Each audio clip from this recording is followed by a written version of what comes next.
បងផាត់រស័កពពចន្ទ្រីសោយសោនៅនីលោកីសន្សើមក៏ធ្លាក់ក្នុងពេលរាត្រី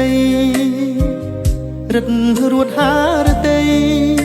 ដួងព្រះច័ន្ទទ្វេចន្ទ្រាភ្លឺថ្លាតែឯកាណាស់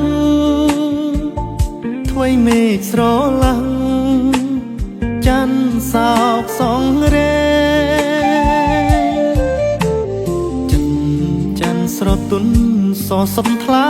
ឆ្វេងឆ្អែតណាស់ច័ន្ទឯងគេជន់ឈ្លី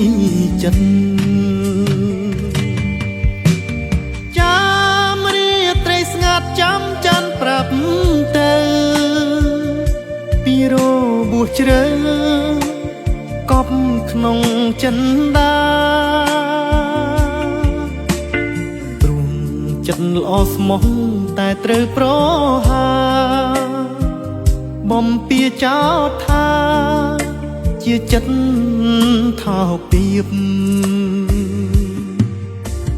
នឹកឃើញឡើងឆ្អែតលាយឡំហួចិត្តតើជុំរើពិតចិត្តគេគឺអ្វីគឺចិត្តស្មោកគ្រោកចិត្តថោកចង់រៃចិត្តនោះក៏បីឲ្យមើលងាយណាស់